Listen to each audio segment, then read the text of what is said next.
আসসালামু আলাইকুম, welcome to addition ফোরচাল Bangla. আজকে আমরা পড়বো একটি গল্প। গল্পের নাম হলো বদলে গেছে বাঘ। চলো শুরু করা যাক। লিখেছেন নূর সিদ্দিকী। রাজার দিকে চোখ পড়তে অবাক হলো শিয়াল। এ কি কাণ্ড! রাজা মশাই গায়ে রং মাখছে, মুখে আলপনা আঁকছে, কোনো রকম হালুম হুলুম নেই। ব্যাপারটা কি? শেয়াল মনে মনে বলল, যাই বনের সবাইকে খবরটা দিয়ে আসি।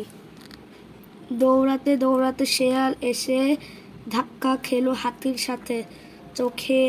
চোখের মাথা খেয়েছ নাকি? জল জ্যান্ত এক হাতি দাঁড়িয়ে আছে, তবু চোখে দেখতে পাও না? ধমক দিল হাতি। শিয়াল হাঁপাতে হাঁপাতে বলল, ওসব রাখো হাতি ভাই, আগে আমার কথা শোনো।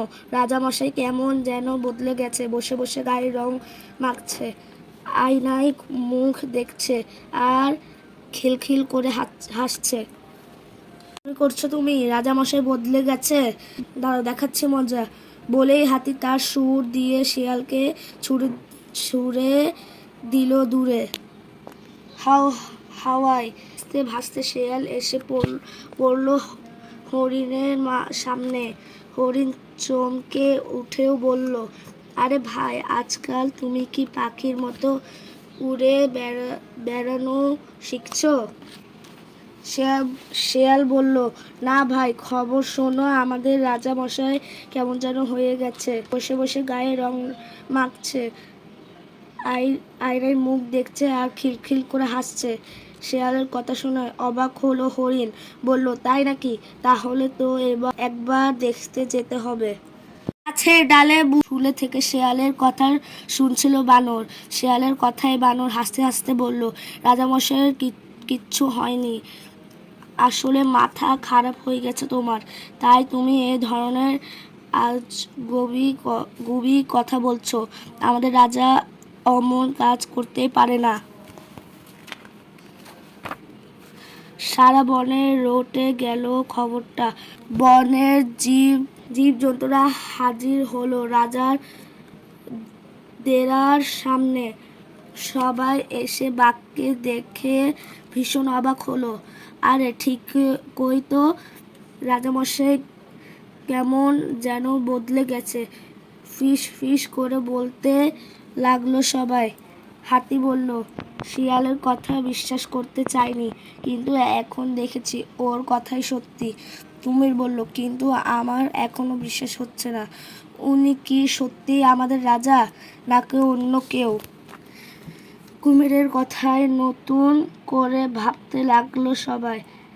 বানর এগিয়ে গেল বাঘের কাছে, বলল, আমি কি আপনাকে একটু ছুঁয়ে দেখতে পারি রাজামশাই? এই বলে বানর এগিয়ে যেতেই বাঘ তার হাতটা খপ করে ধরে ফেলল। সাথে সাথে ভয়ে পেয়ে পিছিয়ে গেল অন্য সকল প্রাণী। তবে সবাইকে অবাক করে দিয়ে বাঘ বলল, বাহ, তোমার হাতটা দেখছি বেশ শক্ত, ব্যায়াম করো বুঝি? বানরকে ছেড়ে দিল বাঘ। তাই দেখে বনের জীবজন্তুরা বলল, সত্যি সত্যি বদলে গেছে বাঘ। এবার ভয় ডর ফেলে সবাই রাজামশাইয়ের কাছে গিয়ে দাঁড়ালো। রাজার এমন উদার আচরণে খুশি হলো তারা।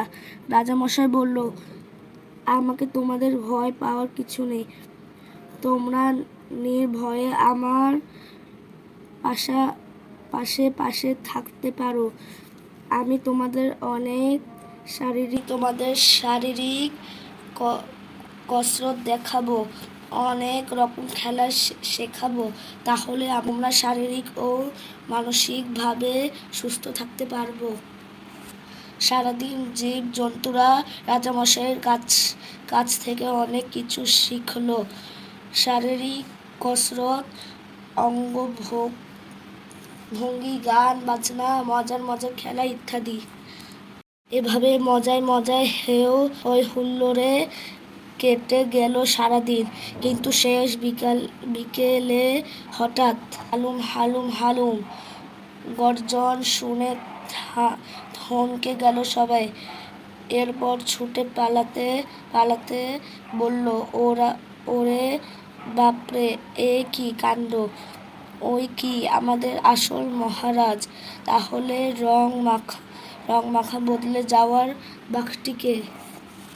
এবার দুই বাঘ মুখোমুখি হলো।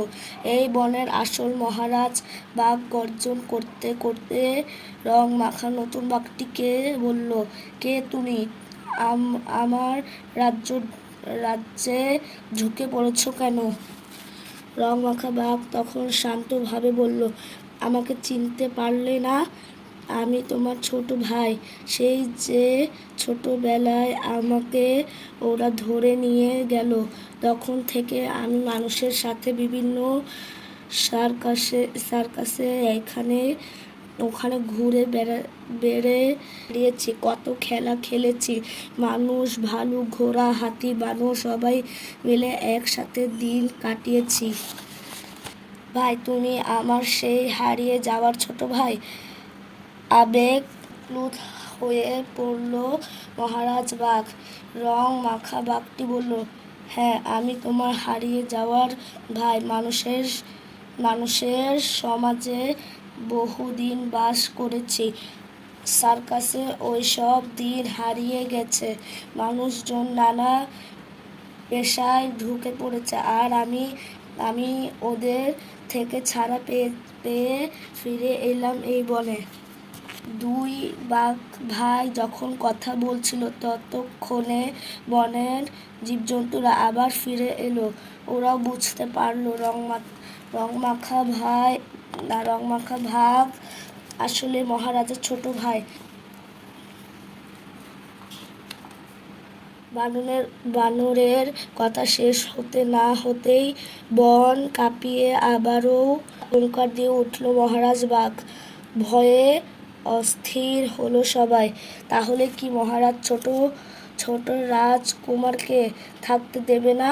এরপর মহারাজ বাঘ বুকে জড়িয়ে ধরল ছোট বাঘকে, বলল, তুমি এই বন ছেড়ে আর কোথাও যাবে না ভাই।